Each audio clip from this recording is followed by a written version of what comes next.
Hey everyone, Jeremy here. And guys, I'm very excited for the conversation that we're going to have today.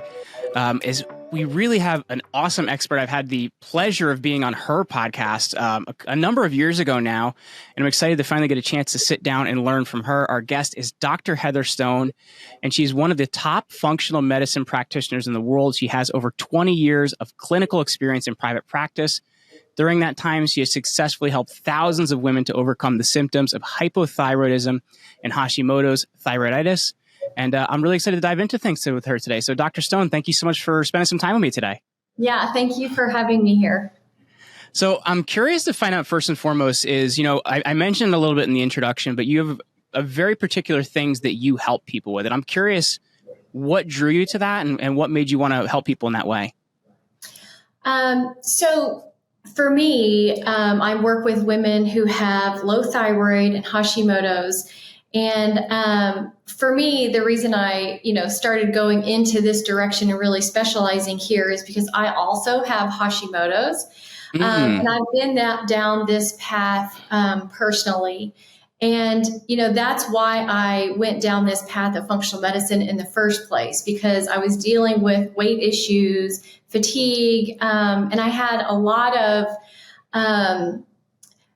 misadventures in the traditional medical model where I wasn't satisfied with the answers I was getting. It was like, you're going to have to deal with this. You're going to have fertility issues. And I, just thought to myself that is not how I'm going to live my life. So I need to figure this out. And so as I was figuring it out for myself, I realized that there were millions of women who were suffering in this way that really needed to, they don't have to suffer in this way. Once you really understand what's going on and you understand the mechanisms and you know what path to go down, it's really crazy that someone would actually suffer their whole life with these symptoms, and they don't have to. That's really interesting. I know, at least from my own life, I was diagnosed with chronic fatigue syndrome. Turns out a lot of, the right supplementation and diet changes and stuff like that. And I don't have those issues anymore. And I think so much of it is how we treat and how we handle the body rather than deciding to live with it. And I guess for people that maybe they're familiar with what Hashimoto's are, but maybe there's people out there that have the symptoms of it and actually don't know what to call it. Tell us a little bit about that and how you would describe it. Yeah. So most of the time, women get diagnosed with low thyroid. And yes, there are some men that get diagnosed with low thyroid as well, but it's mostly women. And that's the extent of the diagnosis. Is they get diagnosed with low thyroid. They have all the symptoms of fatigue. They can't lose weight. They have depression, anxiety. They can't sleep. And the list goes on and on. Nowadays, I'm seeing all kinds of ADHD and ADD and all these other diagnoses with all the medications that go along with it that get prescribed. So they get diagnosed with low thyroid. They get put on thyroid medication. And it's like, okay, that's the extent of the issue, right? It's like once the thyroid hormones get balanced with medication, there's really nothing else that they do. And they just continue to medicate all the other symptoms. But what we know is that most women, 90 to 98% of women who actually have low thyroid, the cause of the low thyroid is Hashimoto's. So Hashimoto's is an underlying autoimmune disease where the immune system attacks and kills the thyroid. Now, this is really important to understand the distinction here, because when you have an autoimmune condition, you are at risk for developing multiple autoimmune diseases. And in particular with Hashimoto's, you're at risk for developing thyroid cancer. And so not only understanding the mechanism of what your disease process is, where the symptoms are all coming from, but preventing all these other diseases in the future is so important. And when you're dealing with Hashimoto's or you're dealing with some other autoimmune condition, it's not just low thyroid. It's not just that you need thyroid medication or thyroid hormones, which that's actually a big piece of the puzzle, or at least a piece. But you have to really understand, like, what are all of the other mechanisms? What are all of the other triggers that are causing the immune system to attack the thyroid? And that's why so many women even though their thyroid hormones may be stable after they get on thyroid medication, they still have all of these other symptoms because the practitioners or their doctors are stopping with the label of low thyroid, and then nothing else, everything else really gets missed. I think that's really important, just to go back to what you talked about in the beginning, talking about, they're seeing all these symptoms. It may be called different things, but it's actually an autoimmune issue, which I think is really interesting. And that's the thing, like, I love about functional medicine. It's not just like, all right, this is the thing, let's get a medication for the thing. It's like, well, what's causing this state, right? What's causing the situation? Going back to the example of like me being told by my primary doctor, oh, you have chronic fatigue syndrome. You're going to feel like this the rest of your life. I went to a really good functional doctor that helped me with, well, it turns out you have something called Epstein-Barr virus, and this is what we can do for it. It's handling autoimmune issues is a really big deal. And I guess, like, knowing that, what is kind of the checklist that I guess a woman would go through to take a look and say, okay, this is actually my condition, because they've probably been to so many different doctors. They've been to so many different places. People have probably told them they're crazy. What is kind of the checklist we should go through to kind of look at, this is actually what's happening? Well, I think first of all, most people don't have comprehensive testing, right? So, I see hundreds of patients a month, and I would say a handful, they may have the diagnosis or the testing, the antibodies that would diagnose them with Hashimoto's. Other women have Hashimoto's and they never knew it because their doctor never said anything about it, because it doesn't change the course of treatment in traditional medicine. They'll go ahead and run the antibodies. They know there's Hashimoto's, but they don't really mention it or bring it up because it doesn't matter to them with how they treat the patient. So they have to have testing, but it's not just about testing the antibodies. It's extremely thorough testing from all the different systems and triggers, because as you probably know, when you're dealing with autoimmunity, it's a multi-system disease process. And I think understanding that, are there underlying infections? Many Hashimoto's patients have Epstein-Barr or they have had it in the past. Is there other underlying viruses and bacteria? What's going on with the blood sugar? What's going on with the liver? What's going on with the adrenal? I mean, the list continues to go on. But I think, for me, when a person is kind of starting this journey, I've created a thyroid transformation blueprint. And essentially, you start with, what are your goals?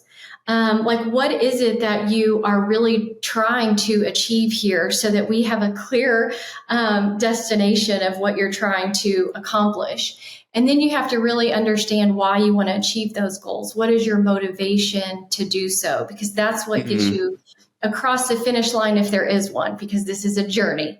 But then the second, I think that's really important, by the way, because I'm sure a lot of the women you're dealing with are mothers.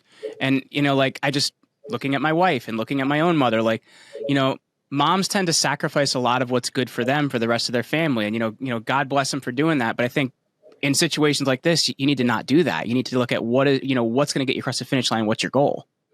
Yeah. And I think, I think I talked about probably for like half an hour on this topic the other day. And every single day, I am working with women to really understand that they have to put their health as their number one priority. And that is in really shifting their mindset to allow them to understand that that is one of the most selfless things that they can do. Many of us think that it is selfish if we put our needs before anybody else's, or if our health is our number one priority. But in reality, we have defaulted, because maybe that's what we've witnessed before, right? That all of us, we put our kids' health in front of us. We put our businesses in front of us, our health. We put our spouses, our marriage, our money, everything goes to everybody else. And then we're on the back burner. Now, if you really break that down, when you are not putting your health as your number one priority, and you're tired and you're fatigued and you're not sleeping well, you have low confidence, you don't like to be active or participate, and you're sitting on the sidelines, you are not giving 100% of what you could and should be giving if your health Yes. was optimal, right? And it's just crazy because when we're not functioning optimally, our creative centers go down, our passions go down, and we're just really in survival mode and doing everything we can to survive day to day. And Hmm. that's really not functioning. And so Yes. it's hard for us to make that shift, but it's absolutely necessary. And I also challenge women. Sometimes it is an excuse. Sometimes Mm. it's an excuse to not really do what you really need to be doing because it's socially acceptable. Yes. No, I would agree with that. I would definitely agree with that. And I guess looking at that then, Dr. Heather, you mentioned, there's kind of the disease state itself, but there's also environmental triggers. I'm curious to find out, like, what are some of those environmental triggers? What are the things that can make this condition worse that maybe we're not considering? Okay, so we'll start with food sensitivities, right? So a lot of times when we have autoimmune conditions, it's not about the calories that we are conditioned to think about when we're trying to lose weight, but it's about how the food is affecting us from an immune perspective. Does it trigger an immune response? And a lot of us are so used to eating less calories and eating processed and packaged foods that maybe are low in calories but really trigger immune responses.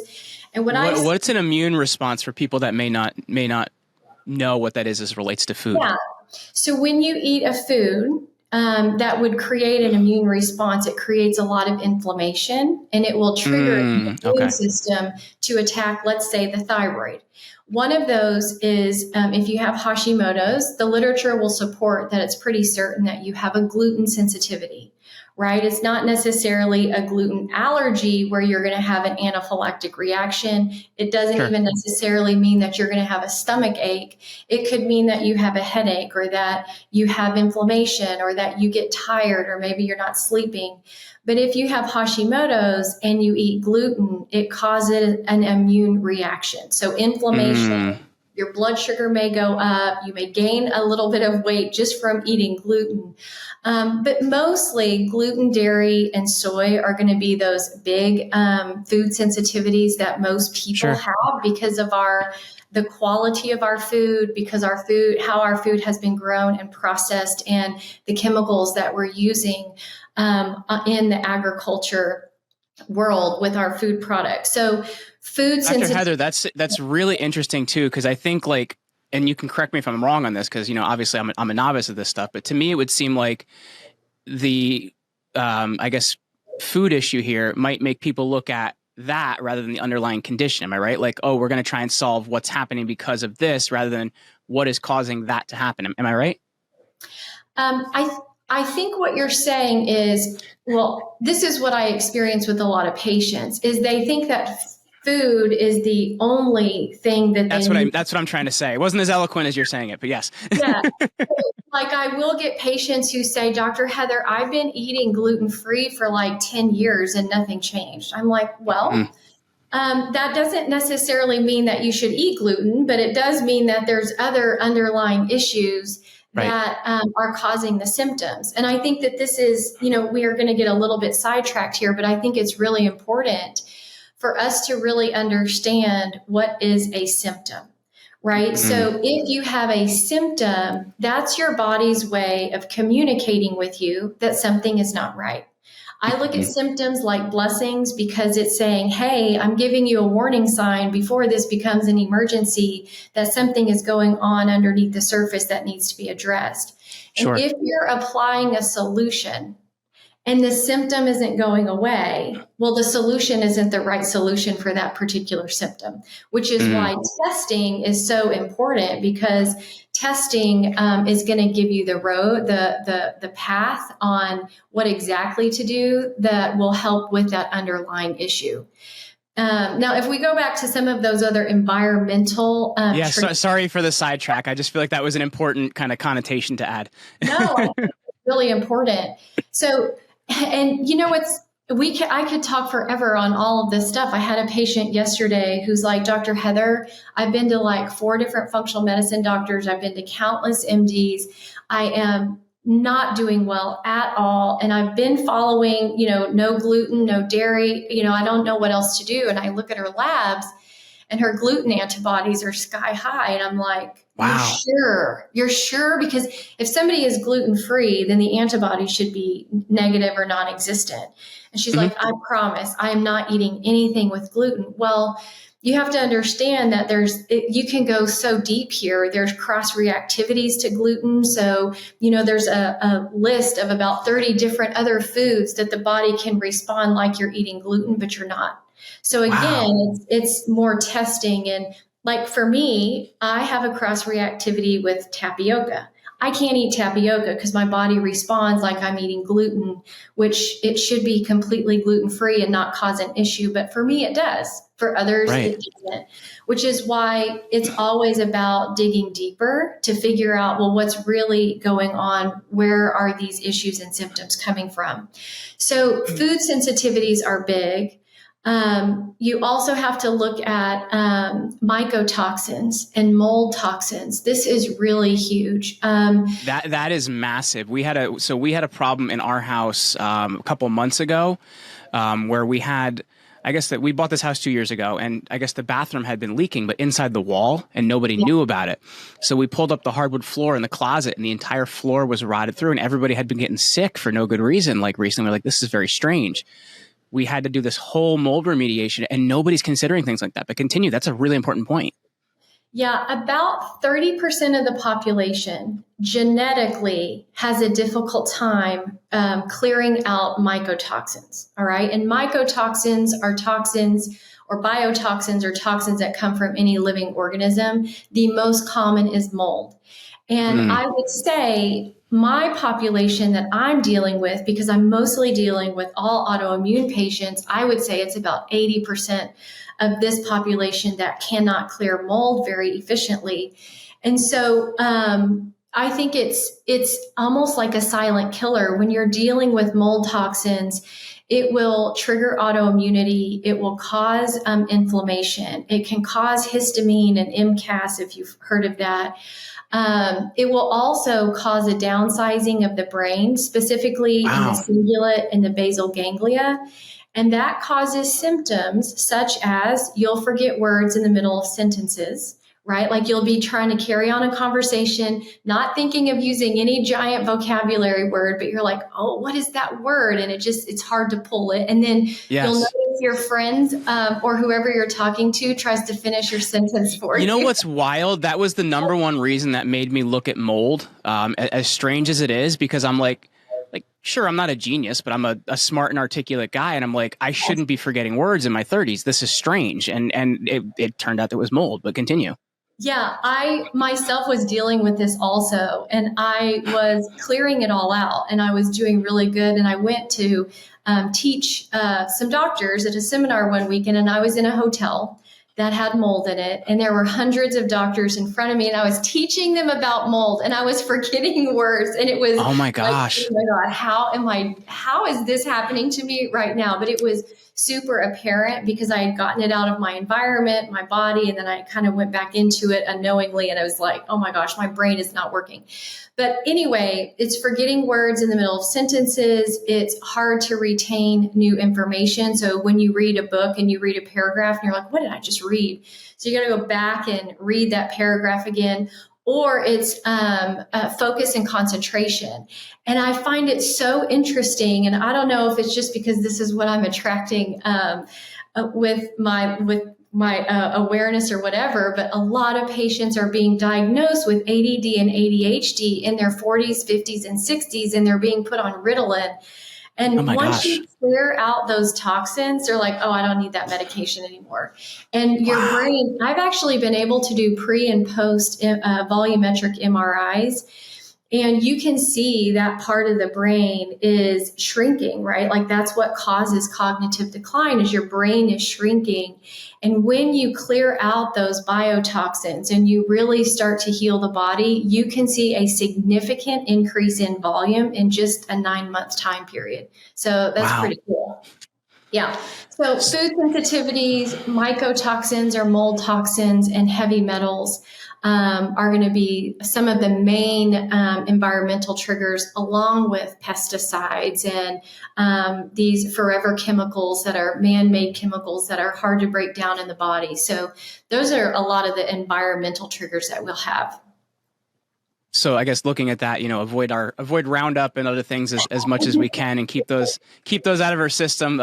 We've done a lot of episodes on that, so I think that's a very important thing to mention. But I guess looking at that, then once we get these environmental triggers out of the way, and when it comes down to really like handling the thyroid, like what things should be looked at, once we've gotten these things out of the way in terms of that transformation. Now, you mentioned testing is really important, but what should we be looking at from that point once we've gotten those out of the way?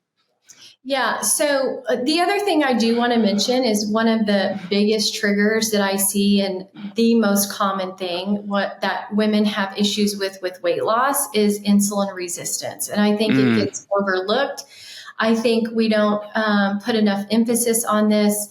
I think there's a lot of things that cause this, not only our diets, but decreasing muscle mass. So we're not using and utilizing as much glucose because our muscle mass is decreasing. And so that means that glucose stays more in the blood. And so your blood sugar will go up.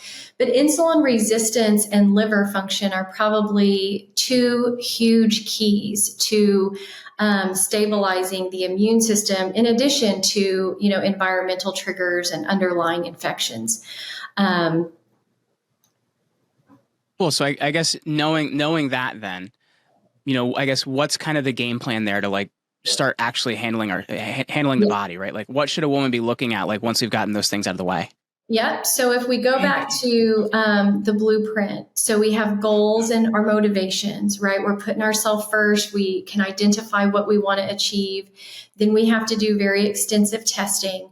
Once you have the testing, then you have to have the right diagnosis. You have to have a comprehensive diagnosis and analysis so that you know exactly what it is that you're going to be treating or handling. And then the next pillar is customized care. And I think that this is really important because there is not a one size fits all. It's about looking and understanding the person that's in front of you. Where are their exact imbalances, and what does this person need to do to move the needle forward? Yeah. Very cool. And I guess in that process, then, I guess, what do you feel like is kind of the thing that most women get stuck on that allows them to not fully address the problem? And I guess what advice do you give them around that to kind of get through that situation? Yeah, I think a lot of women, they start with the problem and then they apply a solution, right? So they are asking Dr. Google, like, what do I do to lose weight? What do I do for headaches? What do I do for this low thyroid thing? What kind of diet do I need to follow for low thyroid? And you're going to get like a million different answers. And these days versus 20 years ago when we didn't have Dr. Google, we had less information that at that time. Now we have overabundance of information that we have to really sift through. And I think we start going from problem to solution or symptom to solution without figuring out what's actually causing the solution. And so when you apply a solution before you really know what the underlying cause is, you're essentially guessing.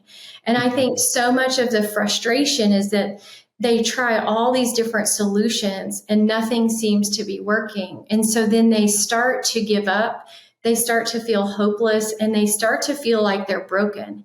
And I think it's really important to remind us that our bodies are born to heal.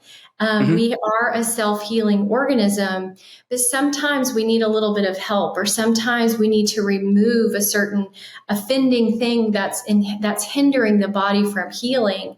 And so to go from problem to applying a solution is really guessing without really understanding the true root cause of where that's coming from.